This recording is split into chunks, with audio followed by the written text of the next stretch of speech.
में अपलोड कर दूंगी, ठीक है ना। Okay ma'am. हाँ ma'am. Screening effect and nodes क्या होते हैं एंड स्क्रीनिंग इफेक्ट, ये सारा कुछ हम लोग आज डिस्कस करेंगे, 2 टॉपिक। उसके अलावा और क्या इस चैप्टर में और कुछ छूटा है? तुमने एनसीईआरटी देखा तो कुछ और भी मिला? और बहुत मैम सारा। ये boundary surface diagram of the 3 2p orbitals ma'am, एक ये रह रहा है शायद। क्या क्या? Ma'am boundary surface diagram of the 3 2p orbitals करके एक है टॉपिक। ठीक है, तो पहले इतना कर लेते हैं और बहुत सारे क्वेश्चन सॉल्व करेंगे आज, ठीक है ना। Yes ma'am. चलो तो स्टार्ट करते हैं। पहले इफेक्टिव न्यूक्लियर चार्ज से स्टार्ट करें, छोटा सा टॉपिक है ये जो हमने सेकंड वाला टॉपिक किया। चलो इसको स्टार्ट करते हैं।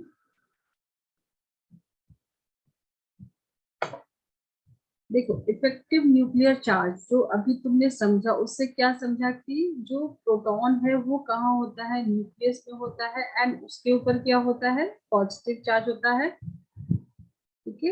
इफेक्टिव न्यूक्लियर चार्ज, एक फॉर्मूला तुमको याद है जो कि मैंने बताया अभी कि प्रोटॉन एंड इलेक्ट्रॉन के बीच में फोर्स ऑफ अट्रैक्शन होता है। सो ये हमने डिस्कस किया था, दोनों चार्ज Q1 Q2, एक चार्ज प्रोटॉन का एक इलेक्ट्रॉन का, एंड जो डिस्टेंस है उसका स्क्वायर, ये हमने किया था डिस्कस, यस मैम, ये किया था। किया था। और फिर इसकी जगह हम्म। हमने क्या लिखा था, इसकी जगह हमने Ze लिखा था और इसकी जगह E लिखा था इलेक्ट्रॉन का, ठीक है। हाँ। सो क्या हो जाएगा K, इसी को क्या बोला था तब हमने बोला था, effective nuclear charge, nuclear charge बोला था, ठीक है। हाँ। Nuclear yes ma'am. चार्ज को बोला था। देखो जेड और ई लिखने का मतलब क्या है, तुम्हारे पास जो प्रोटॉन है और इलेक्ट्रॉन है, तो प्रोटॉन के लिए हम लोग एटॉमिक नंबर यूज करते हैं जेड, और ई क्या है, इलेक्ट्रॉन का जितना चार्ज होगा उतना ही चार्ज प्रोटॉन पे होगा, तो उसको जेड ई लिख सकते हैं ना, ठीक है। एक दूसरे को न्यूट्रलाइज हाँ। करता है ना, तो सेम चार्ज होगा। तो एटॉमिक नंबर एंड जो इलेक्ट्रॉन का चार्ज सेम चार्ज होगा किस पे, प्रोटॉन पे। तो जेड ई, देन इलेक्ट्रॉन का चार्ज को ई लिखते थे अपॉन या। रेडियस का स्क्वायर, ऐसा कुछ लिखते थे ना, हाँ। ठीक है। अब ये जो है, अभी जो मैंने तुमको एक्सप्लेन किया कि बीच में जो इलेक्ट्रॉन होते हैं, ये तुम्हारे पास न्यूक्लियस है और ये स्क्रीन करते हैं। मैंने बताया कि जैसे जैसे शेल बढ़ेगा, शेल नंबर बढ़ते जाएगा, वैसे वैसे बीच के जो इलेक्ट्रॉन है उसको रोकेंगे ना बाहर वाले। जैसे तुम मान लो कि तुम्हारे कॉलेज में ही, जैसे तुमने, अगर तुम फ्रंट लाइन में हो, ठीक है, फ्रंट लाइन में हो, फिर तुम्हारे बाद ये सब शेल को तुम ऐसे विजुअलाइज कर सकते हो। तो पहले वाले का इफेक्ट, अगर तुम्हारे यहाँ पे कोई भी कुछ भी लेक्चर हो रहा है, ठीक है, तो फर्स्ट बेंच वाला, क्योंकि लेवल सेम है, लेवल मतलब यहाँ एनर्जी लेवल से मतलब नहीं है, जस्ट समझने के लिए, ठीक है। सो लास्ट वाले को थोड़ा डिफिकल्टी होगा ना देखने में, पहला वाला ज्यादा अच्छे से देखेगा। तो जो चार्ज है वो लास्ट जो वैलेंस इलेक्ट्रॉन होगा, वैलेंस शेल होगा, वहां तक धीरे धीरे कम करेगा ना, ये सब उसको स्क्रीनिंग करेगा, ठीक है, रोकेगा। सो जो ओके। जेड ई होता है, अभी तुमने क्या पढ़ा था, दोनों का चार्ज, ठीक है। तो पूरा का पूरा जो तुम्हारे पास एक्सपेक्टेड चार्ज था, ठीक है, जो फोर्स था वही हम लोग सोचते थे फोर्स ऑफ अट्रैक्शन जो है, बट एक्चुअल चार्ज कुछ और होता है। क्यों? क्योंकि ये जो कॉन्सेप्ट अभी तुमने समझा कि बीच में इलेक्ट्रॉन होंगे, जैसे फर्स्ट शेल में इफेक्टिव न्यूक्लियर चार्ज ज्यादा होगा, इसका इफेक्टिव हाँ। मतलब इसका इफेक्ट ज्यादा रहेगा ना, जैसे जैसे दूर जाएगा वैसे वैसे इसका इफेक्ट कम होते जाएगा, यस मैम। ठीक है। तो एक्सपेक्टेड तो एफ होना चाहिए, बट जो एक्चुअल होता है, जो एक्चुअल फोर्स होता है उसी को बोलते हैं क्या है, वो एफ से कम होगा, लेस देन एफ होगा। तो सारा कुछ नोट कर लेना, ठीक है। जो एक्चुअल हाँ। होता है ये कॉन्सेप्ट की अकॉर्डिंग तो इस वाले फोर्स से कम होगा ना, ठीक है। तो इसी को बोलते हैं क्या, इफेक्टिव न्यूक्लियर चार्ज। ठीक है, उसको लिखेंगे कैसे, जेड इफेक्टिव का ये लिखते हैं। ठीक है, जेड इफेक्टिव,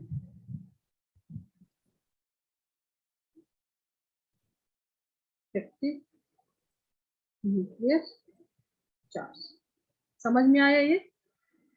हाँ तो तुम इसको ऐसे भी लिख सकते हो ना, जो तुम्हारे पास जो फैक्चुअल चार्ज हुआ उसको तुम लिख सकते हो कि जेड इफेक्टिव। ठीक है, देन जो तुम्हारा इलेक्ट्रॉन है अपॉन आर स्क्वायर। ठीक है, पूरा की जगह पे आप जेड जेड जेड इफेक्टिव लिख सकते हैं। आप जेड इफेक्टिव क्या है उसको मैं नेक्स्ट स्लाइड पे एक्सप्लेन कर रही हूँ और अच्छे से। इतना समझ में आया? हाँ। जो सोच रहे थे हम लोग सिर्फ वही नहीं है, इसके आगे भी कुछ है, थोड़ा और हम लोग डेप्थ में जा रहे हैं। ठीक है, यस नोट कर लिया इसको? बस मैम लिख ही रहा हूँ मैम, ठीक।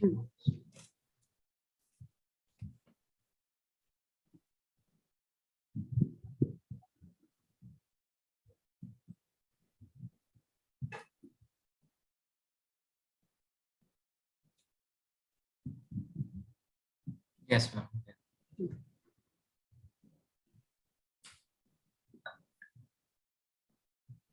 तो जो तुम्हारा जेड इफेक्टिव है, ठीक है, वो जो जेड की वैल्यू है, जो जेड है इसका एटॉमिक नंबर है, वो पूरा का पूरा फोर्स तो नहीं लग रहा है। ठीक है, तो हाँ वो क्या हो जाएगा, कम हो जाएगा जेड से। Yes ma'am. ठीक है, क्योंकि स्क्रीनिंग की वजह से ये इलेक्ट्रॉन क्या उसको शील्डिंग दे रहे हैं। शील्डिंग इफेक्ट सुना है, टर्म कहीं आया है? Screening effect and shielding effect यही होता है, फिर यही होगा, क्योंकि उसको शील्डिंग करे ना, यहाँ से देखो बाहर वाले तक जाने नहीं दे रहा है इसका हाँ इफेक्ट। तो ये जो नेक्स्ट पे आऊं मैं, हाँ हाँ।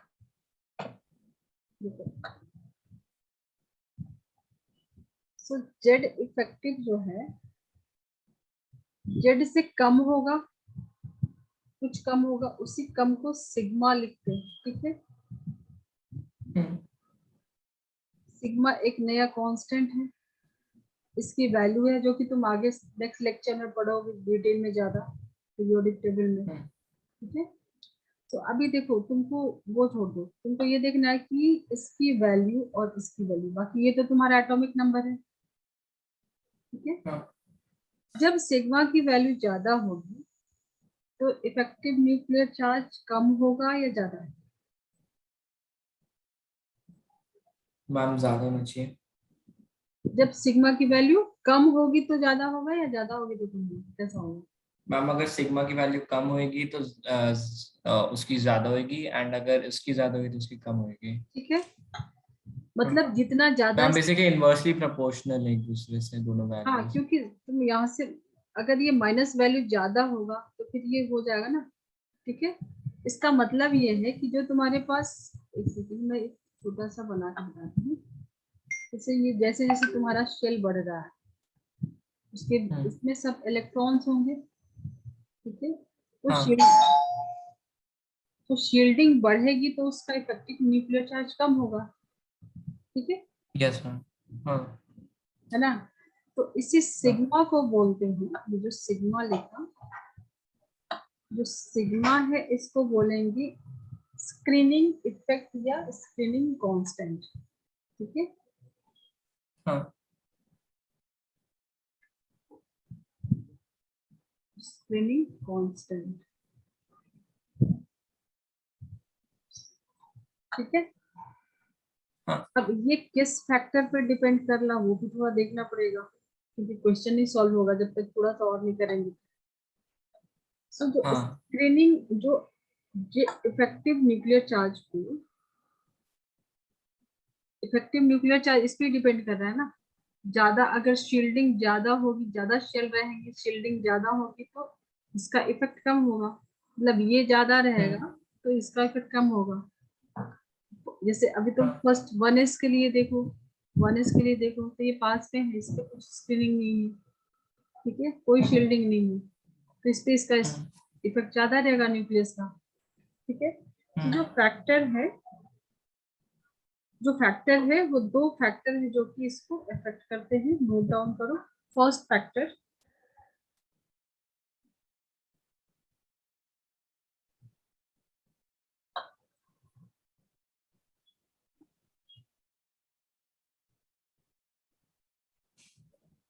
greater the distance from the nucleus, ठीक है,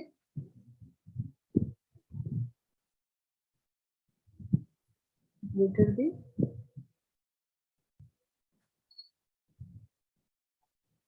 स्क्रीनिंग इफेक्ट।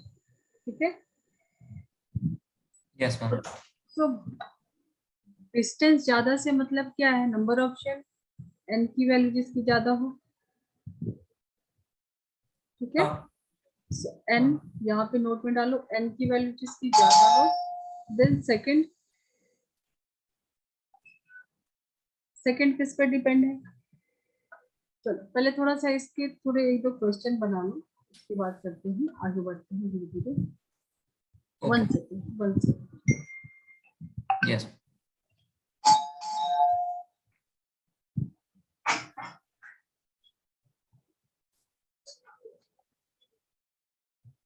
हाँ,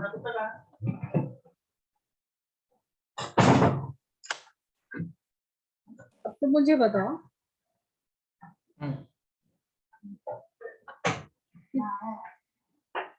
जेड इफेक्टिव इफेक्ट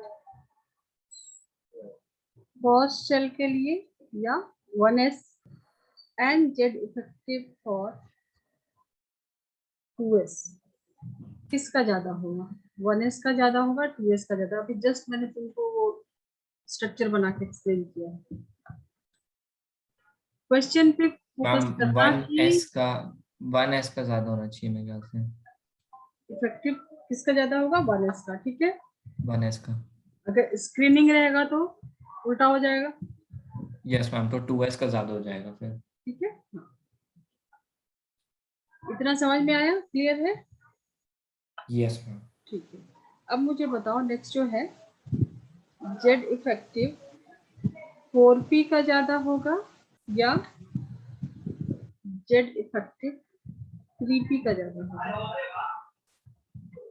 जी, मैम 3p का ज्यादा होगा। 3p का ज्यादा होगा, वेरी गुड। ठीक है, तो इस टाइप के क्वेश्चन आएंगे। अब तुम्हारे पास कुछ अगर क्लियर कॉन्सेप्ट है तो मतलब 2-3 मंथ्स के बाद भी तुम देखोगे तो ये सब नहीं भूलोगे, है ना। हाँ हाँ मैम। ऐसा नहीं कुछ मगअप नहीं कर रहे हो कि तुम भूल जाओगे। ठीक है, ये सब तो यस। एक बार सीख लिए समझ गए तो नहीं भूलोगे, इसमें कुछ बहुत ज्यादा है नहीं। ठीक है, क्लियर है। यस। या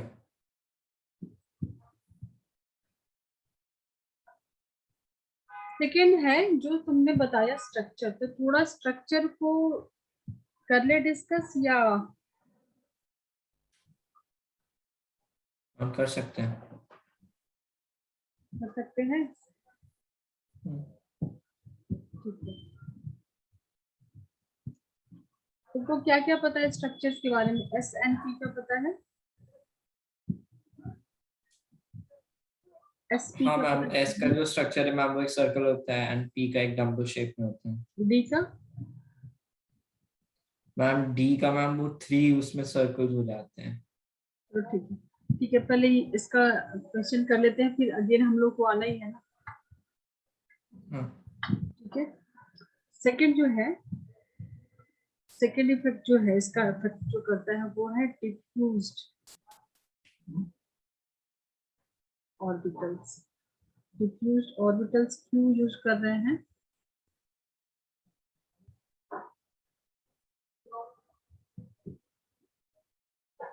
लेजर जेड इफेक्ट जो जितना डिफ्यूज्ड है, ठीक है, वो उतना ज्यादा, यहाँ पे भी देखो ज्यादा डिफ्यूज ऑर्बिटल्स है तो उस पे लेसर इफेक्टिव न्यूक्लियर चार्ज है। अब यहाँ तुमको देखना ये है कि एस पी डी एफ। जब भी ऑर्बिटल्स की बात आ रही है तो हम लोग किसमें आ जाते हैं सीधा, S P D and F E, ठीक है। सो जेड इफेक्टिव, जेड इफेक्टिव जो है वो किसमें ज्यादा होगी, जो ज्यादा डिफ्यूज है। तो तुमको पता है एस का शेप होता है स्फेरिकल, पी का पता है डम्बल से, ठीक है। डी का डबल डम्बल होता है ऐसा, ठीक है। अब ज्यादा डिफ्यूज कौन है, ये ज्यादा डिफ्यूज है। एफ का तो और भी ज्यादा कॉम्प्लिकेटेड होता है, ठीक है। लोब्स बोलते हैं, लोब्स। तुमने केमिकल बॉन्डिंग किया चैप्टर, केमिकल बॉन्डिंग चैप्टर कर लिया है? नहीं मैम। केमिकल बॉन्डिंग बहुत ही इंपॉर्टेंट केमिस्ट्री के फाउंडेशन की, जैसे स्ट्रक्चर ऑफ एटम कर रहे हो, वैसे तो सारे चैप्टर हैं बट 11th के ये सब फाउंडेशन, ठीक है। ज्यादा डिफ्यूज कौन है, अब ये तो स्फेरिकल है ना, इसमें तो सब जगह इवन दिख रहा है तुमको। सो एस वाले में जेड इफेक्टिव सबसे ज्यादा रहेगा, ठीक है। ओके यहाँ पे पॉजिटिव चार्ज है और ये एस है, ठीक है। तो वैसे यहाँ पे मैं एक दूसरा डायग्राम बना करती हूँ, ये तुम्हारे पास न्यूक्लियस है, ठीक है। अगर जब तुम पी ऑर्बिटल ऐसा कुछ लोगे तो ये ज्यादा डिफ्यूज है ना, और वहीं पे तुमने ऐसा कुछ बनाया है तो ये पूरा स्फेरिकल है ना, ठीक है। So diffused orbital experience lesser jet effective, ठीक है। सो ये ऑर्डर होगा, एस ऑर्बिटल्स का सबसे ज्यादा होगा क्योंकि इसका शेप कैसा है, स्फेरिकल है। पी का डिफ्यूज्ड है, डी का भी है, एफ का। डी और एफ में तो बहुत ही ज्यादा स्क्रीनिंग हो जाती है, यहाँ तक आते थे इफेक्टिव न्यूक्लियर चार्ज बहुत ही कम हो जाता है, ठीक है। Okay s p then d then f, ठीक है। हाँ समझ में आया इतना? हाँ चलो अब मुझे बताना, क्वेश्चन एक छोटा सा लेते हैं, एक दो क्वेश्चन अभी करेंगे उसके बाद फिर चलेंगे।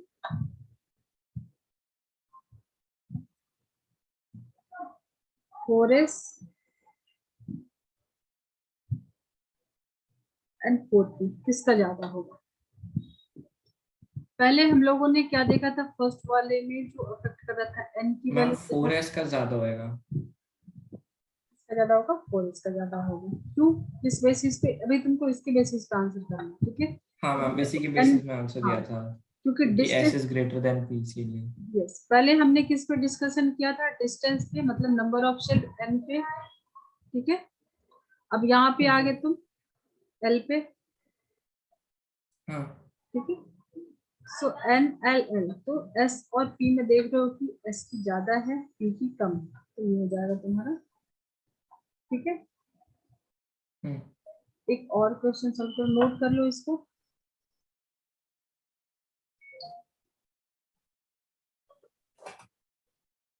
एनसीईआरटी पूरा पढ़ा है ये चैप्टर एक बार? हाँ मैम एक बार गो थ्रू किया मैम पूरे चैप्टर से, लास्ट वीक किया था। ठीक है। तो कुछ इजी लग रहा है या कुछ उसमें अभी भी लग रहा था डिफिकल्ट? नहीं मैम डिफिकल्ट तो नहीं लग रहा था, सब समझ आ रहा था। समझ आ रहा था ना, ठीक है। Yes ma'am. बस तुमको अब प्रैक्टिस करनी है ना।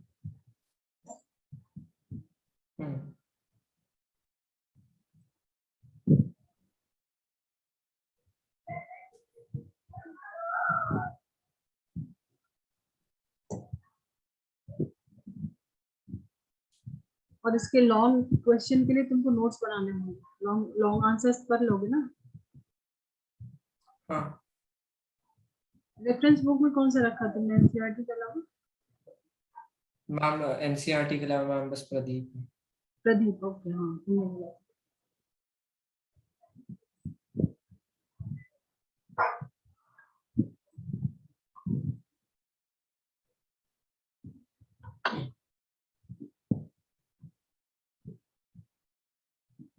ये ज्यादा डिफ्यूज है,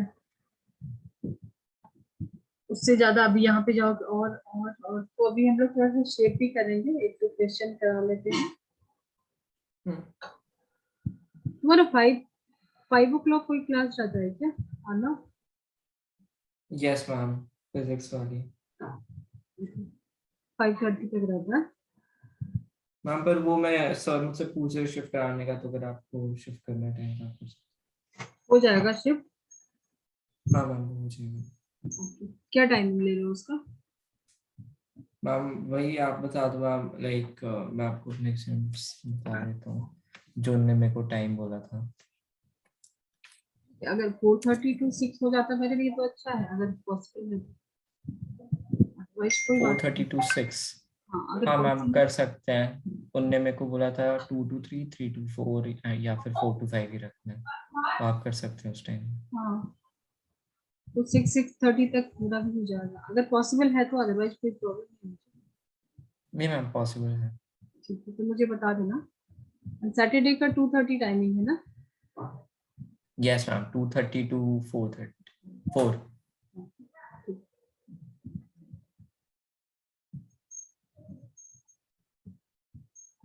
सो नेक्स्ट वीक तो का आप मेरे को बता कंफर्म देना। कर देना, तो मैं टाइम चेंज करा दूंगा अभी आज। हाँ मुझे कंफर्म कर दो। मैम आप बता दो, आप कंफर्म कर दो, मैं सर को मैसेज डाल दूंगा। हाँ तो अगर पॉसिबल है तो 4:30 to 6 कर दो, चलेगा मुझे। Okay ma'am. ठीक है। Yes.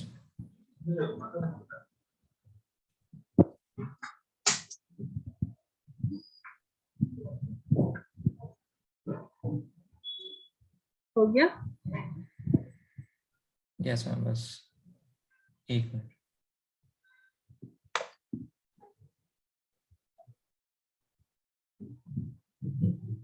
3P,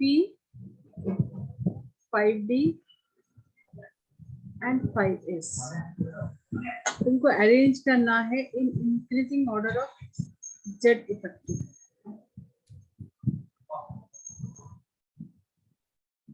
okay. Increasing order of Z effective.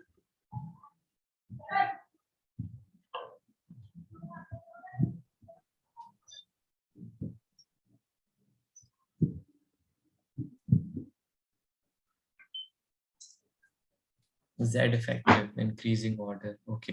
So ma'am, 3S, 3P, 5D. Sorry, 5S, 3P, 5D. सबसे बड़ा कौन सा होगा? 5S सबसे बड़ा मैम, हाँ 5S। नहीं, इंक्रीजिंग ऑर्डर। ठीक है। ओह ओके, इंक्रीजिंग ऑर्डर ना, डिक्रीजिंग, सॉरी। 3P, उसके बाद ma'am 5D and then 5S। +4 -1 सोच के बताओ आराम से। तुमको किस में अरेंज करना है increasing order of Z effective? तो सबसे ज्यादा वाले को पहले लगाओ, तुम यहाँ पे राइट हैंड साइड पे लगा लो, या फिर सबसे कम वाले को लेफ्ट हैंड साइड लगा लो, देन अरेंज कर सकते हो। हाँ तो पहले कम वाले को लोगे, सबसे कम देखो 3 वाले का तो ज्यादा होगा क्योंकि n की वैल्यू देखो ये थर्ड शेल में है। ठीक है। तो सबसे हाँ ज्यादा होगा तो इसको सबसे बाद में लगाओगे क्योंकि तुमको इंक्रीजिंग ऑर्डर में लगाना है ना, तुमने उल्टा किया था। हाँ। ठीक है तो ये तो क्लियर है। अब ये दोनों में मैम 5D एंड 5S में हाँ मैम पहले 5D आएगा एंड देन 5S आएगा। अच्छा नहीं, एक सेकंड, इंक्रीजिंग हाँ ऑर्डर है तो ठीक है। 5 है। फाइव हाँ 5D एंड 5S ना, हाँ। 5D सबसे कम डी वाले में जाएगा क्योंकि एस वाला जो हम्म। है और डी, डी वाला क्या है ज्यादा डिफ्यूज है तो इसमें इसके जेड इफेक्टिव का क्या है हाँ सबसे कम होगा ना। हाँ हाँ ठीक है क्योंकि अभी तुम यहाँ से जैसे तुम्हारे पास है ऐसा है और एस का शेप कैसा है ऐसा है, तो ये पूरा इसका इफेक्ट हम्म, जाएगा ना, सब जगह जाएगा ना, बट यहाँ पे तो नहीं जाएगा ना। हाँ। बीच बीच में गैप्स है ना, अभी आगे हम लोग ये सब डिस्कस करेंगे। ठीक है। So yes 5D then 5S then 3P। Yes ma'am. Okay, हाँ समझ गया मैम।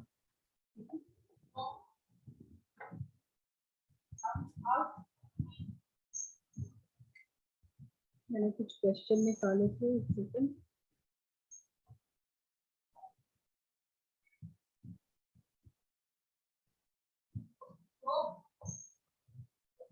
मैम आज 1 आवर की पॉसिबल है क्या, अगर हमारे टॉपिक्स खत्म हो जाते हैं तो?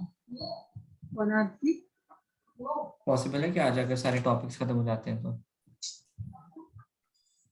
हाँ हो जाएंगे, ज्यादा नहीं है। हाँ वही मैम, इसलिए मैं पूछा था क्योंकि 3 टॉपिक्स हैं, हमने 2 कर ही लिए। हाँ हाँ हो जाएगा, आज खत्म हो जाएगा ये चैप्टर तुम्हारा, हाँ आज ही खत्म करना है। तो नेक्स्ट में क्या करना है, केमिकल बॉन्डिंग स्टार्ट करना है या बेसिक कॉन्सेप्ट, मुझे बता दो। मैम कुछ भी कर सकते हैं। बेसिक वैसे तो कॉन्सेप्ट। मैम मैंने जितना बेसिक कॉन्सेप्ट का मैम मैंने ढूंढ के किया था, मेरे को लग रहा था कि मैं कर लूंगा खुद से। मैं सोच रहा था हम लोग पीरियोडिक टेबल भी स्टार्ट कर सकते हैं। अच्छा, तो पीरियोडिक टेबल से पहले अगर तुम केमिकल बॉन्डिंग, दोनों ही ठीक है। पीरियोडिक टेबल में तुमको 10th में क्या क्या किया था? Ma'am Mendeleev's periodic table discuss किया था 10th में। अच्छा, और उसके बाद जो उसकी वेरिएशन उसमें से क्या है, मेन तो वहां पे कॉन्सेप्ट जो वेरिएशन उसमें से तुमने क्या क्या किया था? वेरिएशंस मैम मतलब जैसे कि? मतलब top to bottom, left to right जाने में क्या क्या वेरिएशन होते थे? हाँ मैम मतलब इंक्रीजिंग ऑर्डर डिक्रीजिंग ऑर्डर में हाँ कैसे उनके हाँ, शेल्स डिक्रीज वो इंक्रीज सब है। According to the shell and row numbers. तो देखो उतना है, और अभी तुमने स्क्रीनिंग भी यहाँ पे किया तो वहाँ पे बहुत ज्यादा कुछ तुमको नहीं मिलेगा। अगर तुमने वेरिएशन ठीक से किया है क्लास 10th में तो बहुत ज्यादा कुछ नहीं मिलेगा इस चैप्टर में, ठीक है। बट फिर भी हाँ करेंगे उसको। चल तो पहले टॉपिक ही खत्म कर ले, हमारे पास कितना बना है ना, बहुत हो जाएगा। पहले टॉपिक सब कर लेते हैं, उसके बाद क्वेश्चन करेंगे, ठीक है। Yes ma'am. न्यूमेरिकल वाला क्या है, तुमसे बन रहा है, सॉल्व हो रहा है मैम इस चैप्टर के? इस चैप्टर का? हाँ हाँ मैम न्यूमेरिकल्स बन रहे हैं मैम, और एक टेस्ट भी हुआ है न्यूमेरिकल्स में जिसमें मैम 20 में से मैम 16 आए थे। अच्छा, तो जो 4 मार्क्स दिया तो वो कहाँ गया, किसने गया? मैम जो 4 मार्क्स नहीं आए थे ना मैम, वो मेरे उसमें गए थे। एक कोई ने बना के दिया था, लाइक मतलब क्वेश्चन था बहुत अजीब सा था, मतलब समझ नहीं आता, कुछ इलेक्ट्रो स्पेक्ट्रम में कुछ ऐसा था। जो स्पेक्ट्रम का क्वेश्चन हुआ, हम्म इसके लिए पता है अर्णव, क्वेश्चन बहुत इंपॉर्टेंट है। मैंने पहले भी बोला था ना, जो भी कॉन्सेप्ट है ना वो तो हम्म 20% होता है, 80% तुम्हारा प्रैक्टिस है। जितना ज्यादा क्वेश्चन प्रैक्टिस करोगे, हम्म। है ना। यस तुमको मैम। आइसोटोप्स वगैरह पता है ना? Yes ma'am, same atomic number but different atomic mass. ठीक है, एक सिंपल सा क्वेश्चन दे रही हूँ, इसको तुम कर लोगे? जैसे तुमने बोला ना अजीब सा क्वेश्चन था, देखो क्वेश्चन जैसे तुम कॉन्सेप्ट पढ़ते हैं उसके अकॉर्डिंग ही क्वेश्चन रहता है, बट कुछ तो ट्रिकी रहेगा, कुछ तो अजीब सा रहता है ना। ये तो सब लोग हाँ। टॉप कर जाएंगे ना। हम्म ठीक है, तो एक क्वेश्चन मैं दे रही हूँ, तुम देखो ये कितना इजी है। तुमको आइसोटोप पता है तो तुम कर लोगे, बट तुम बताना मुझे कि कितना इजीली तुमने सॉल्व किया। Identify the pairs which are not of isotopes. ठीक है, जो आइसोटोप्स नहीं है। पहला ऑप्शन है X 612 and Y 613। Second option है X 35 17 and Y 37 and 17। Option third है X and Y 14 14 6 and 7, x 5 4 5 8 and 8. Identify the pairs, ठीक है। Identify the pairs which are not of isotopes. which are not isotopes. Okay.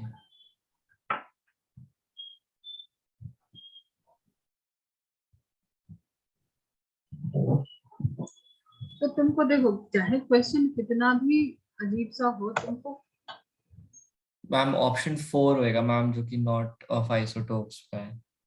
Option 4 होएगा, iron man मेरे ख्याल से third भी होएगा क्योंकि हाँ। थर्ड भी होगा। हम्म। तो आइसोटोप्स होते क्या है?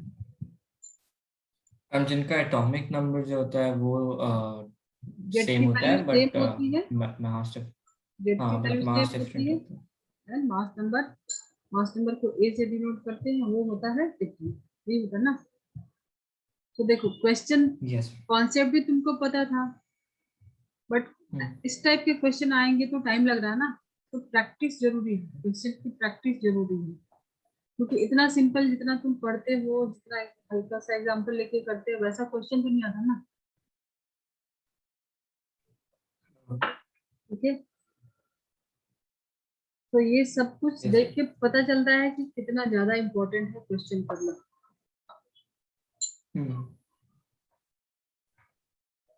सिमिलर एक छोटा सा और क्वेश्चन है, total number of orbitals associated with third shell, एकदम इजी क्वेश्चन है। तुमको बताना है total total number of, number of orbitals, total number of orbitals, ठीक है, थर्ड शेल। ये सब कुछ हमने कैलकुलेशन किया जब हमने क्वांटम नंबर किया था, ठीक है। हाँ ऑप्शन है 2, 4, 9 एंड 3। तुमको टोटल हाँ number of 9 answer, orbitals, 9 orbitals. 9 orbitals, ठीक है। तो पढ़ के छोड़ देने पे तो नहीं होगा, तो क्वेश्चन में डील करोगे ना तो तुम्हारा कॉन्सेप्ट भी रिवाइज होते रहेगा, तो बार बार जाके कॉन्सेप्ट भी रिवाइज नहीं करना है।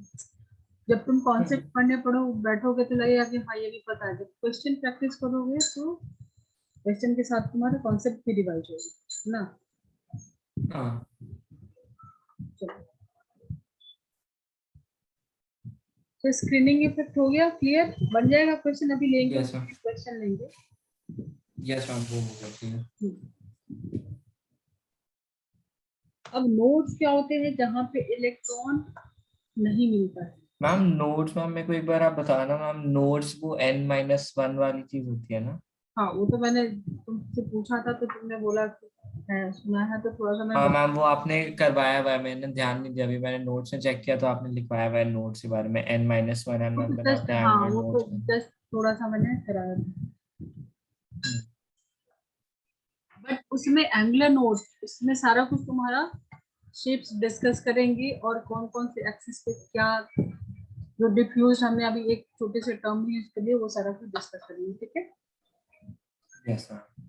तो तुम जो भी एटम का हम लोग इमेजिनेशन कर रहे हो वो किस में कर रहे हो, स्पेशियल अरेंजमेंट में ना। स्पेस में कोई समझो तुम्हारे पास, तुमको नहीं पता कोई एटम एक डॉट है, ठीक है, तो तुम कैसे बताओगे कहाँ है? तुम्हारे पास क्या तरीका होगा इसको अगर बताना है कि कहाँ पे है? जैसे समझो इलेक्ट्रॉन बता रहे हो, स्पेशल मतलब 3D में तुम बताओगे, ठीक है। तुम्हारे टेबल पे बुक रखा है तो तुम बता दोगे कि हाँ टेबल पे है, बट ये तो ऐसे हवा में है ना, तो इसको किस टाइप से रिप्रेजेंट कर सकते हो? तुमने मैथमेटिक्स में तो बहुत कुछ पढ़ा होगा ना, x axis, y z, mathematics में किया है ना, हाँ ठीक है।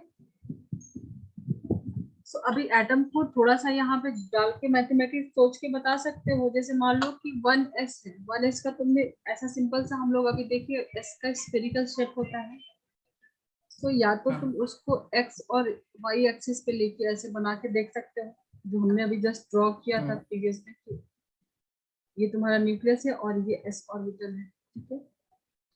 तो 3D में तो तुम उसको इमेजिन करोगे तो एक एक्स वाई एंड एक जेड एक्सिस ऐसा कुछ, तभी तो 3D में तुम सोच सकते हो ना, ऐसा कुछ होगा, ठीक है। अभी तुमको ये चैप्टर बहुत ज्यादा क्लियर होगा जब तुम क्लास 12 में फिजिक्स में पढ़ोगे, ठीक है। जब फिजिक्स में, ओके। मॉडर्न फिजिक्स में ये चैप्टर पढ़ोगे, बहुत बहुत सारे स्टूडेंट हैं जो 11th में इसको छोड़ देते हैं क्योंकि 12th में पढ़ना ही नहीं है, और वहीं पे जाके तुमको ज्यादा क्लियर होगा, फिजिक्स में पढ़ोगे तो ज्यादा डिटेल में। तो तुम्हारे पास अगर मान लो कि मैंने बोला कि ये इलेक्ट्रॉन है, ठीक है, तो दो चीज हो सकता है, अगर तुमने एक बताया स्पेस, मान लो तुमको पूछा गया है कि तुम यहाँ पे खड़े हो, ये डॉट पे तुम खुद खड़े हो जाओ, ठीक है, और एक दूसरा सामने कोई खड़ा है, तो तुम यहाँ से बताओगे तो क्या कुछ तो बताओगे ना कि मेरे राइट में या थोड़ा सा डायगोनल कोई खड़ा है, ऐसा कुछ तो बताओगे ना। हाँ ठीक है, तो ये सारा कुछ करके कोई कोई फॉर्मूलाज हैं जो कि तुमने पहले वेव फंक्शन में बहुत सारे फॉर्मूलेज हमने डिस्कस किए हैं जब हम लोग,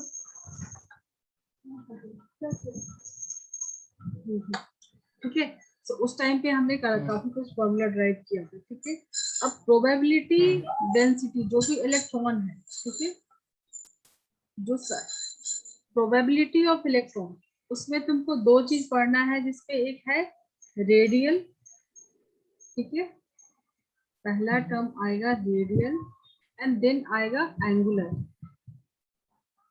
एंगुलर, ठीक है।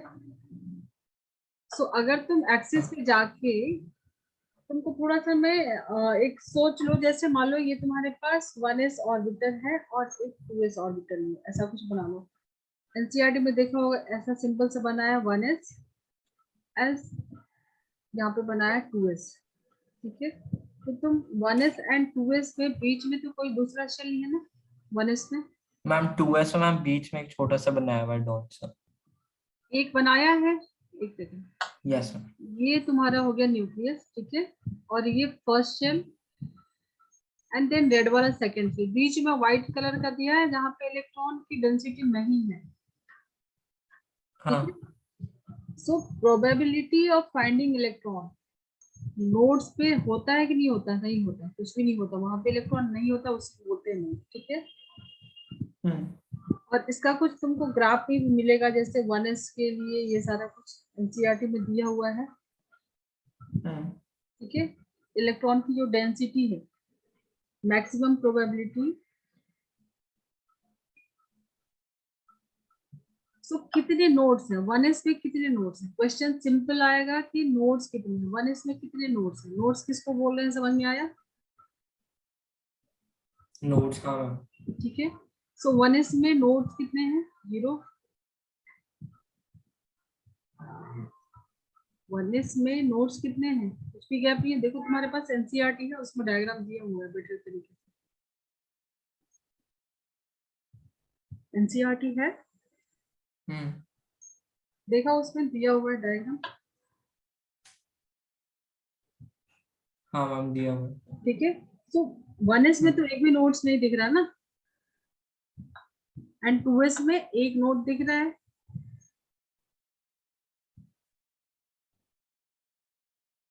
हाँ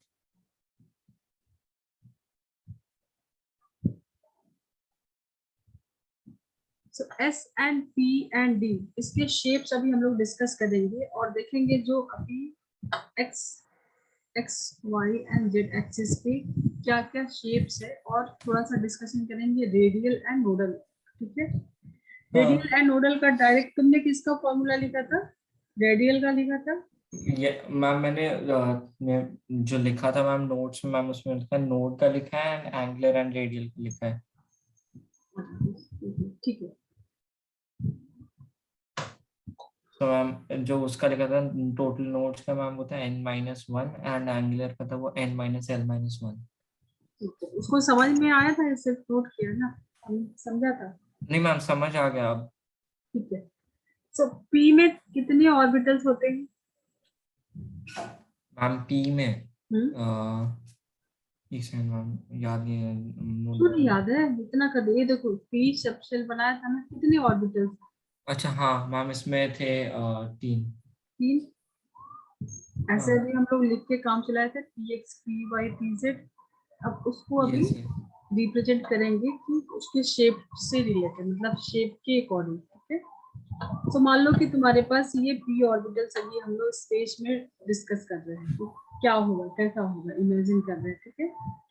हाँ तो 3D में लोगे तो एक तुम्हारे पास ये हो गया एक्स एक्सिस, ये हो गया वाई एक्सिस एंड ये जेड एक्सिस, ठीक है,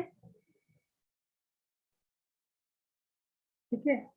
पी का शेप कैसा होता है, डम्बल यस मैम। शेप होता है, ठीक है, तो यहाँ पे तुम बना लो डम्बल शेप।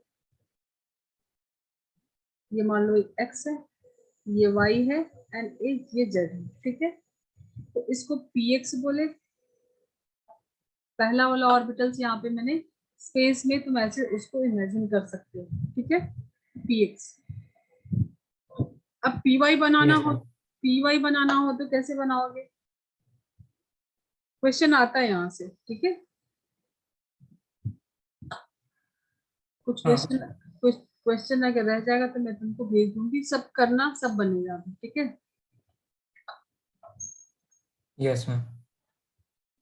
इसको एक्स वाई एंड जेड। ठीक है,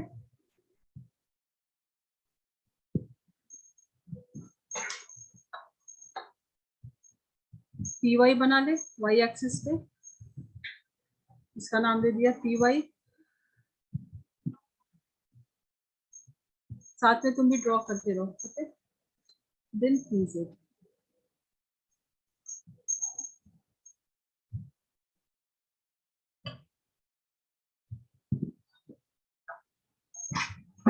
ये जेड लिया है ना, एक्स एंड वाई, तो इस पे बनाओ।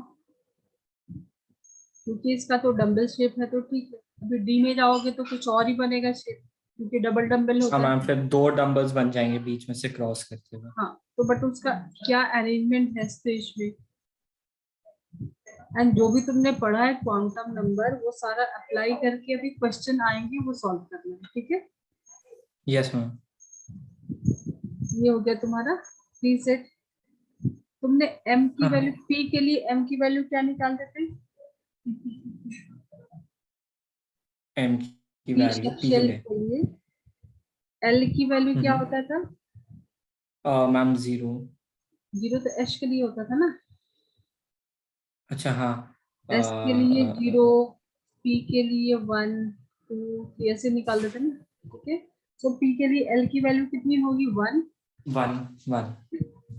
तो एम की वैल्यू क्या हो जाएगा जब वन है तो?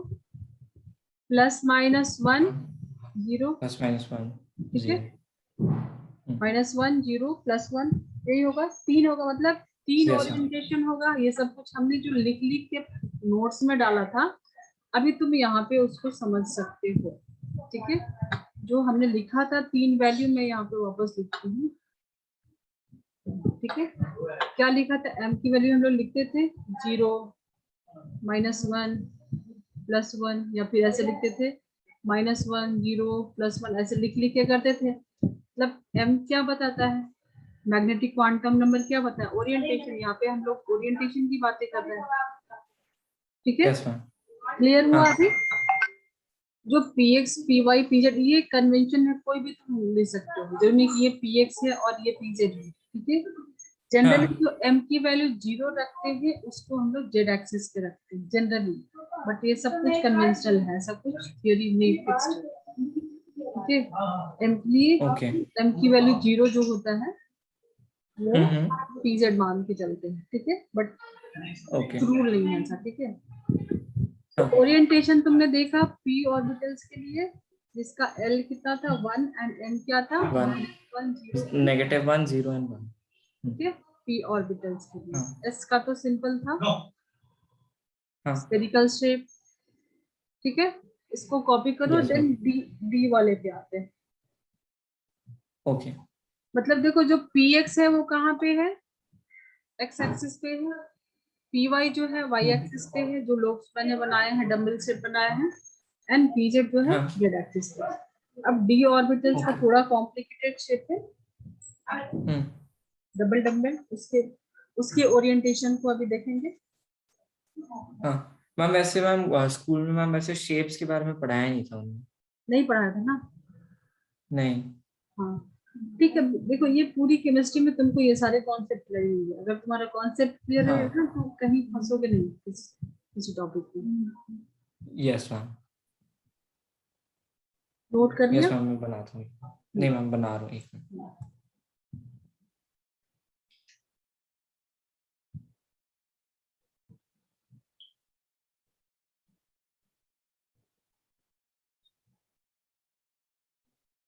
तुम गूगल करोगे तो तुमको कोई कोई साइट मिलेगा जिसको ना ये रिप्रेजेंटेशन को ना 3D में रिप्रेजेंट किया हुआ है। तो अभी तो हमारे पास नहीं है, तुम इसको सोच सकते हो कि अगर तुम इसको 3D में रोटेट करोगे तो ऐसा ही दिखेगा कि ये 3 लाइन दिखेगा, 3D में दिखेगा, जो जेड एक्सिस बनाया उस स्क्रीन के अंदर और बाहर दिखेगा। तो एक्स एक्सिस वाला एक्स पे हाँ लोब्स है, वाई वाले वाई पे है, जेड वाले जेड पे है, और ये 3D में है। मतलब हाँ एक्स एंड वाई प्लेन में है, जेड जो है वेज एंड डैश में, मतलब स्क्रीन के बाहर और स्क्रीन के अंदर है, back to screen and front में। हाँ 3D में ऐसे सोच सकते हो। हाँ।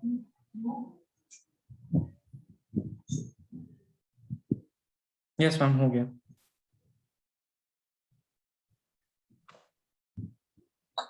डी ऑर्बिटल्स के लिए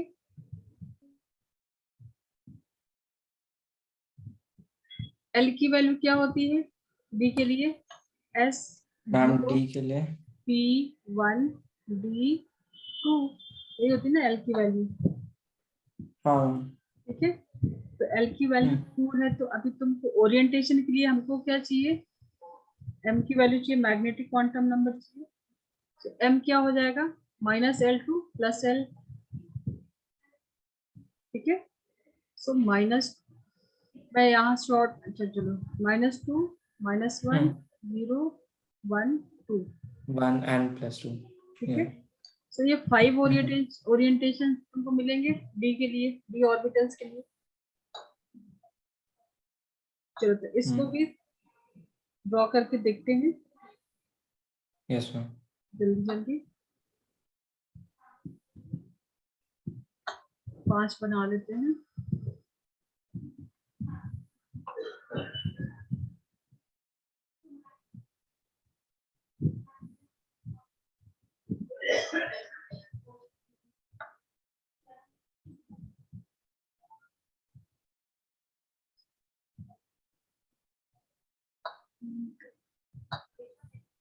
एक्स एंड वाई मैंने अभी बनाया है। ठीक है, 5 ओरिएंटेशन बनाना है तुमको, तो तुम समझ लो कि ये जो m की वैल्यू है वो है +1 वाले के लिए ले रहे हो, कोई भी ले सकते हैं, बट एक्स वाई पे जो है तो इसके बीच में बनाएंगे। एक्स वाई मतलब एक्स एंड वाई एक्सिस के बीच में। अब यहाँ से भी क्वेश्चन आता है कि between X and Y axis है या अलोंग द एक्सिस है, क्वेश्चन आता है यहाँ से, इंपॉर्टेंट है। ठीक है, between X and Y axis पे। Between X and Y axis. ठीक है, देन यहाँ पे ले लो जेड एंड वाई, तो ये भी बिटवीन जेड एंड वाई। इसका नाम क्या होगा? क्वेश्चन जस्ट नाम है, नाम से क्वेश्चन आते हैं। यहाँ पे तुम क्या लिखोगे? डी सब शेल के लिए चल रहा है, तो एक्स एंड वाई एक्सिस पे दिया, तो डी एक्स वाई, जैसे p x p y p z दिए थे वैसे डी एक्स वाई, इसके लिए डी क्या हो एक्स जाएगा? Y D Y z D Y z. ठीक है, डी जेड देन अभी तुम ले डी लो जेड यहाँ x d z x. X z ले लेते हैं, बचा हुआ भाई। हाँ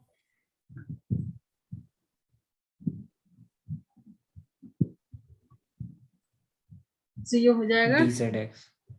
डी एक्स जेड। ठीक है, ये हो गया। अब नेक्स्ट, तो तुम ऐसे मान सकते हो मैम ये और तो कोई प्लस कॉम्बिनेशन है ही नहीं अब तो। -1 जेड के लिए, मान लो तुमने इसको लिया है +1। -2। ओके। ठीक है, अब यहाँ पे तुमको बनाना है क्या? एक्स एंड वाई ले लिया, अभी हो गया ना, सबके बिटवीन तो हो गया। अब अलोंग की हाँ एक्सिस बनाएंगे।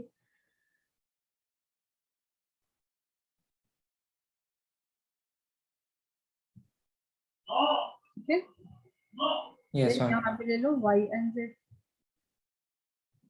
वाई ये भी एंड, मैम लॉन्ग बनेंगे।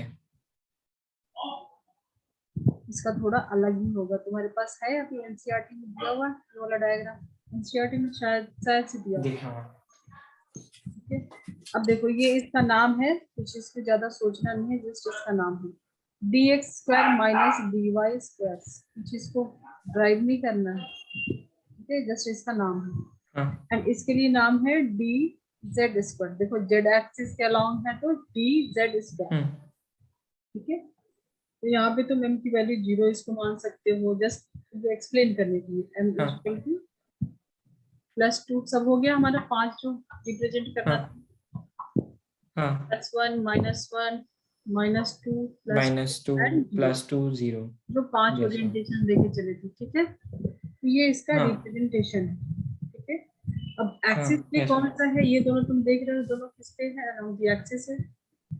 ये आते हैं हाँ क्वेश्चन, सिंपल सी क्वेश्चन, अभी तुमको पता है। तो देखो ये जो सिंपल सा दिया है, जो एक्सिस पे है उसका नाम देखो डिफरेंट है, जो एक्सिस पे है उसका नाम अलग है, जो बिटवीन है उसका नाम अलग है। तो ऐसे तुम इसके स्ट्रक्चर से भी इजीली क्वेश्चन सॉल्व कर सकते हो, अगर आता है कि आइडेंटिफाई, जिसमें कि तुमको दिया है अलोंग द एक्सिस और बिटवीन द एक्सिस। सो नाम ही यस देखो मैम। थोड़ा डिफरेंट है, तो कर सकते हो, इजीली कर सकते हो, तुमको पता है तो 1 सेकंड लगेगा और तुम्हारा आंसर ओके। है। ये सब क्या है, between axis, between axis. Yes ma'am. तो शेप्स का समझ में आया, हो गया, हाँ मैम ये समझ आ गया, नोट डाउन कर लिया। ठीक है। Yes ma'am.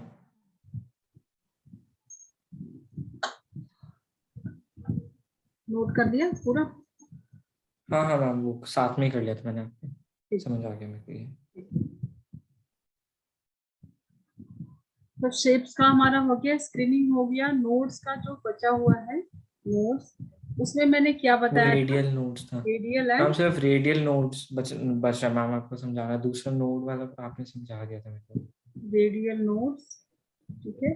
रेडियल नोट्स में तुमको आएगा स्ट्रक्चर जो तुमको दिया हुआ है एनसीईआरटी में, ठीक है? अभी देखो ऐसा कुछ हम्म, बना हुआ है, तो यहाँ पे नोट तुमको दिख रहा है जहाँ पे इलेक्ट्रॉन की डेंसिटी नहीं होगी, ठीक है, ठीक है, जहाँ पे जो वेव फंक्शन हाँ क्या है, 0 है। हाँ तो नंबर ऑफ रेडियल नोड्स के लिए, नंबर ऑफ रेडियल नोड, क्या फॉर्मूला है तुम्हारे पास, n minus l minus 1।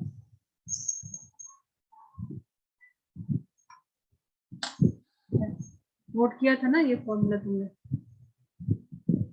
Yes ma'am, ये वाला फॉर्मूला नोट किया था मैम, पर इसका आपने एक्सप्लेनेशन नहीं दिया था, तब आपने सिर्फ नोट का दिया था, रेडियल नोट का नहीं दिया था।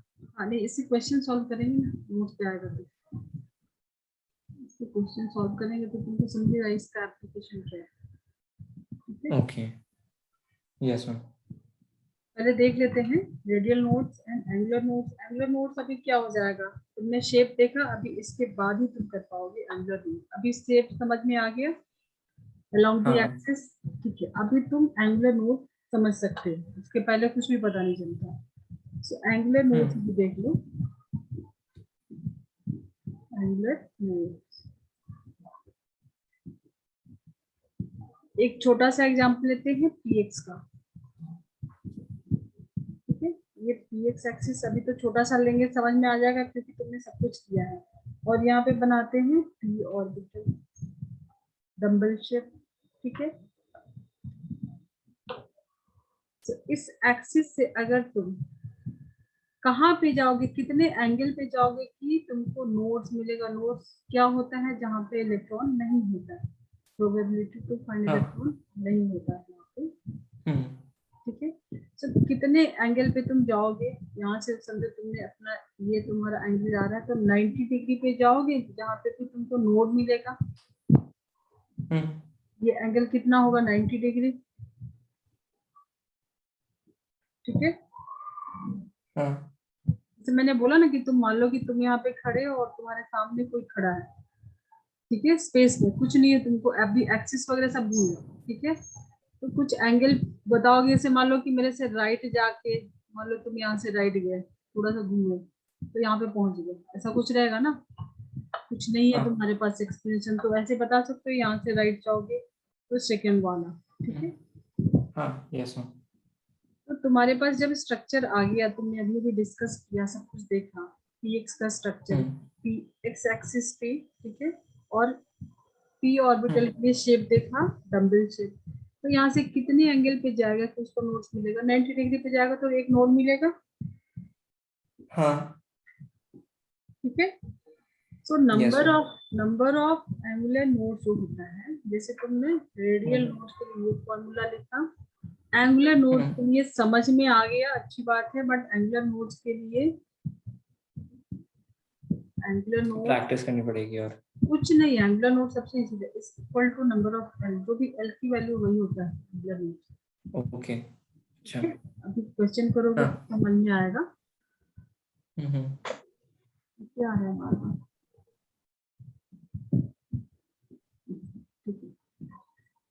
एंड डी के लिए एक लेके देते हैं, देखते हैं एग्जांपल, इसमें से हाँ, कुछ नोट करना है तुमको। नहीं मैम।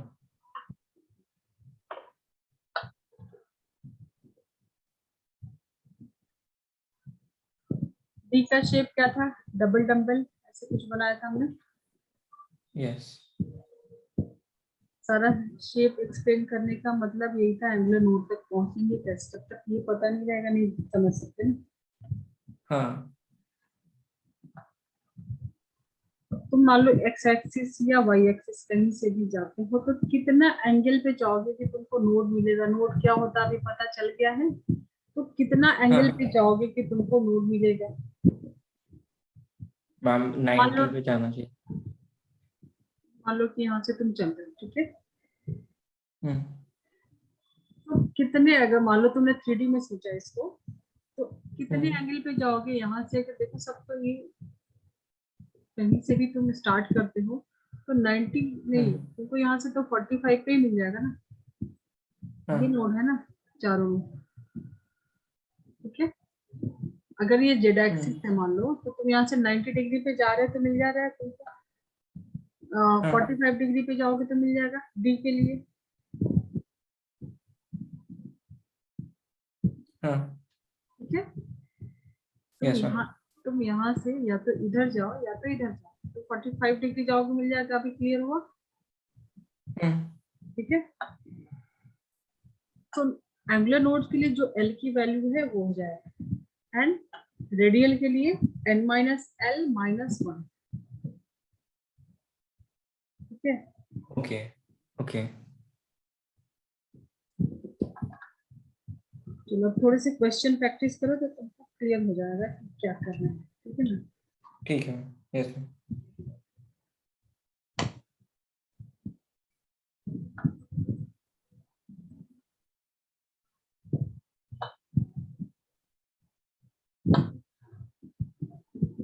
3s 3d 4p, तुमको बताना है इसका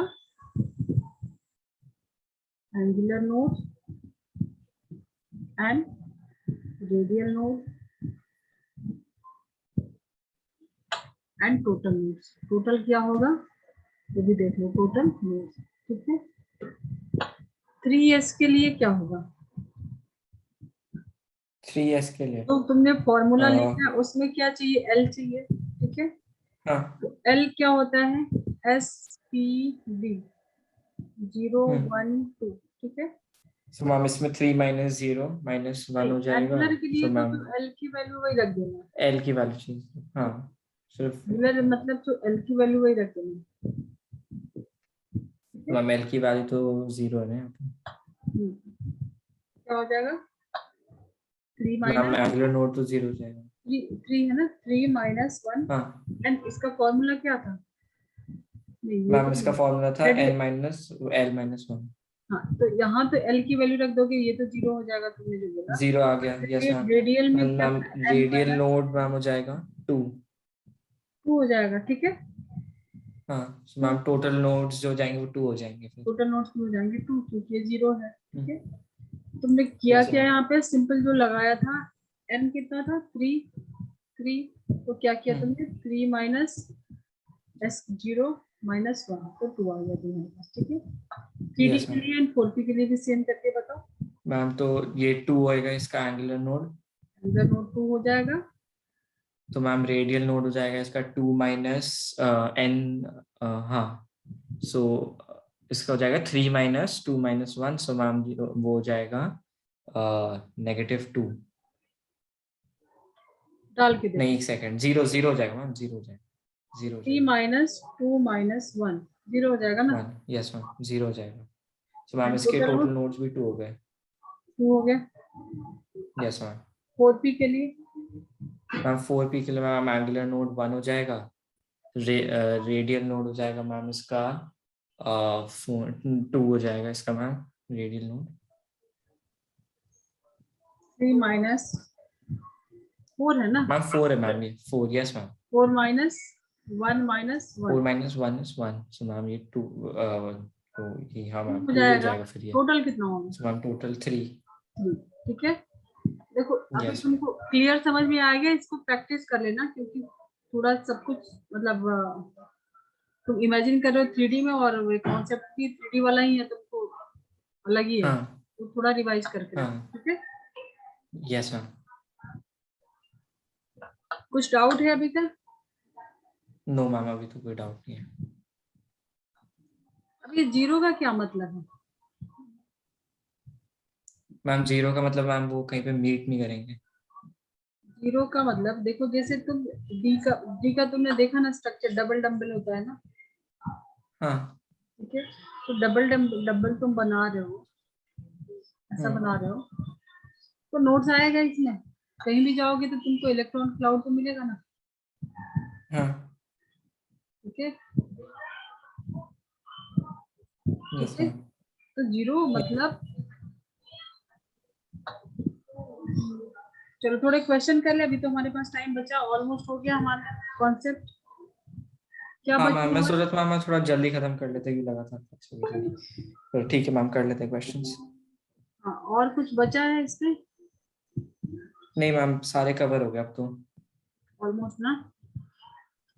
नहीं मैम सारे हो गए मैम, सिर्फ नोट्स का यही बचा था, एक अब तो छोटा ये भी सा हो गया। टर्म है डीजेनेरेट ऑर्बिटल्स, थोड़ा कंफ्यूज थे ना उसमें तुम? मैम मेरे को बस वो डी जनरेट का मीनिंग याद नहीं आ रहा था, एक बार आप वो बता दोगे तो फिर ठीक ठीक है, याद आ जाएगा। ठीक है। क्वेश्चन मैं भेज दूंगी तो भी कर लोगे ना? Yes ma'am. ठीक है, अब अभी हो पाएगा तो ठीक है, नहीं तो मैं तुमको भेजूंगी क्वेश्चन, ठीक है?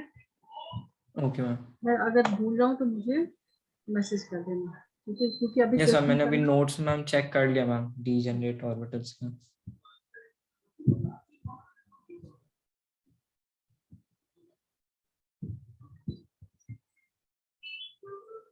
देखो, जिस ऑर्बिटल्स की एनर्जी सेम है, अभी अभी तुमने, सेम। हाँ हाँ अभी तुमने इतना सब कुछ कर लिया है, तो तुमको 2 मिनट लगेगा समझने में। जैसे मान लो तुमने पी ऑर्बिटल्स लिया था, ठीक है? तो उसमें p x p y p z सबकी एनर्जी सेम रहेगी ना, हाँ ठीक है? तो जैसे तुम लेते हो मान लो 3p x 3p y 3p z, ठीक है? तो यहाँ पे n की वैल्यू कितनी है? 3। l की वैल्यू कितनी है? 1। p ऑर्बिटल के लिए 1, एंड हाँ शेल नंबर क्या है? 3, ठीक है? हम्म वैसे ही अगर तुम अभी तुमने डी ऑर्बिटल्स की देखा था, क्या क्या नाम था? मान लो 5 का लेते हैं, ठीक है? हाँ तो 5d xy, 5d yz, 5d xz, 5d x square minus y square, जो भी हमने बोला था कि सिर्फ नाम है, 5d स्क्वायर, सबकी एनर्जी सेम रहेगी ना?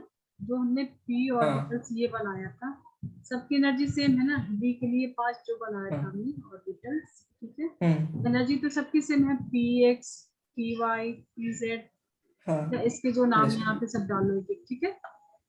हम्म सो एक्चुअल में क्या हो रहा है, n की वैल्यू यहाँ पे भी 5 है, d सबसेल है तो d ऑर्बिटल है, तो l की वैल्यू भी क्या है? 2 है, 2 ठीक है? सो डी हाँ जनरेट का मतलब जिसकी n और l की वैल्यू सेम। क्वेश्चन यहाँ से भी आता है, मैं खोज खोज के तुमको क्वेश्चन दे दूंगी, ठीक है? ठीक है मैम। n एंड l की आइडेंटिकल वैल्यू है, ओके उसकी एनर्जी भी आइडेंटिकल है ना, हाँ ठीक है? सो यही होता है D yes ma'am. Generated orbitals. Okay इसमें से कुछ डाउट है आज वाले क्लास का? नहीं मैम समझ आ गया, और ये मैम इसकी डेफिनेशन भी लिख ली मैंने डी जनरेट ऑर्बिटल्स की। ठीक है, क्योंकि देखो छोटे छोटे टर्म्स अगर तुम मतलब नहीं होगा ना तो क्वेश्चन चला जाएगा, एक पूरा क्वेश्चन निकल जाएगा। हाँ मैम। ठीक है, हाँ तुमको जल्दी आना है क्या आज? हाँ मैम, मैं थोड़ा थक गया, वो स्कूल थोड़ा लेट तक चला, आज असेंबली थी ना। अच्छा, तो क्वेश्चन मैं भेज दूं, कर लोगे? यस मैम, आप भेज दीजिए, मैं आपको सैटरडे वाले क्लास में दिखा दूंगा। ठीक है, चलिए मैं देखती ठीक हूँ है मैम। एक अच्छा सा कोई क्वेश्चन अगर मिल जाता है तो अभी यस मैम, आप मैम मेरे को व्हाट्सएप ग्रुप में टाइम कंफर्म कर मुझे दीजिएगा एक ताकि दो मैं फिर क्वेश्चन उसी अभी हिसाब से। करके बताओ। ठीक है, okay ma'am. which of the pair of orbitals have electronic density along the axis? देखो बहुत अच्छा क्वेश्चन है, अभी करोगे तो हो जाएगा ये भी। मैम क्वेश्चन लिख देगा। तुम्हारे पास सामने है नोट्स, ठीक है, मैं बोलती हूँ वापस से, लिखने में टाइम जाएगा। ठीक है, मैं पढ़ूं। Yes ma'am. Which of the pair of orbitals have electronic density along the axis? मैंने अभी बोला ना, between and along, देखो उस पे क्वेश्चन। ठीक है, along the axis, तो मैं ऑप्शन दूं। हाँ मैम। ऑप्शन ए है D X Z D Y Z. Option B D X square Y square D X square. ठीक है, सी है D x Y D Y square and D है D x Y, light on करो, and D X square. Z square होता है ना, x square. Question क्या है? along the axis, हाँ। ठीक है, एक्सिस पे। Yes ma'am. अभी मैंने बताया जो हिंट दिया था उसको अप्लाई करके बना सकते हो इस क्वेश्चन। मैम मैं पीछे मैम जो बनाए थे मैम उनको रेफर करके मैम मैं ट्राई करूँगा। नहीं नहीं, तुम अपने जो भी तुम्हारे माइंड में है ना अभी के लेक्चर के बाद, ये तुम हाँ डायरेक्ट कर सकते हो। मैंने हाँ क्या मैम, बोला वही था? मैम, वो एक बार उनको विजुलाइज करने के लिए यूज कर रहा हूँ। हाँ, बिटवीन वाले का नाम का मैंने कुछ इंडिकेशन दिया था, हाँ जो एक्सिस के बीच बीच में मैम, जो। अकॉर्डिंग टू मैं मैम ऑप्शन बी होना चाहिए। ऑप्शन भी मैंने बोला था, इसका नाम थोड़ा सा, नाम भी इसका अजीब है ना। हम्म। ठीक है, हाँ ma'am. So along the axis यही थे ना, उसका नाम भी थोड़ा डिफरेंट है तो इजीली तुम आइडेंटिफाई कर यस मैम। सकते हो। ठीक है, या यस मैम। एक और question, which property of an element is most dependent on the shielding effect? Shielding effect से क्वेश्चन जो मैंने अभी आज कराया। एक बार मैम फिर से आप रिपीट कर सकते हो क्वेश्चन? नहीं, इसका मैं ऑप्शन बताती हूँ, ये हो गया। मैम क्वेश्चन क्वेश्चन क्वेश्चन ही सुना मैंने। नेक्स्ट क्वेश्चन है, which property of an element is hmm. Most dependent on the shielding effect? तो इसके लिए ऑप्शन है atomic number, atomic mass, hmm. Atomic hmm. Radius, hmm. And number of hmm. Stable isotopes. Question क्या है? Ma'am atomic radius. shielding effect. Which property of हाँ an element is most dependent on the shielding effect? Ma'am Atomic number. Atomic radius. Atomic number होगा। Number. Ma'am हाँ वो उसके shells के हिसाब से नहीं होता था? हाँ, बट एटॉमिक नंबर जैसे जैसे बढ़ेगा शील्डिंग वैसे वैसे होगा ना। ओके हाँ। ठीक है, यस मैम, यस मैम, वो थोड़ा उसमें रेडियस बना के आपने दिखाया था ना, तो मैं वो विजुलाइज करके आंसर दे रहा था। चलो एक सिंपल सा, अभी हमने जो जो टॉपिक किया उससे एक एक क्वेश्चन में ले रही हूँ, ज्यादा नहीं ले रही। ठीक है, तो तुम एनसीईआरटी के एग्जाम्पलर्स के सारे क्वेश्चन कर सकते हो। इन अ सब ओके। ऑर्बिट, ठीक है, सब orbit there are 3 radial nodes. ठीक है, इन अ सब orbit there are 3 radial node. Radial node का फॉर्मूला दिमाग में है? हाँ this मैम।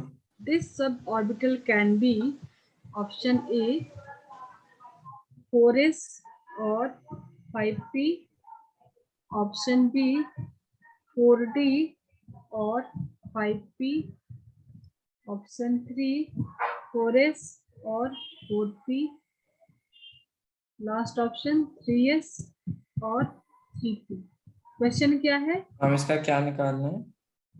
क्वेश्चन को ध्यान से सुनो. इन अ सब orbit there are 3 radial nodes. Radial nodes, radial nodes कितने हैं? Equal to 3. ठीक है, अभी समझ में आया? This sub orbital can be, इसमें से जिसका रेडियल नोड 3 आया, अभी तुमने सॉल्व भी किया ना, ठीक है, तो उसमें से कौन सा हो सकता है? ये हो सकता है, ये हो सकता है, ये हो सकता है. चलो सब ऑर्बिटल.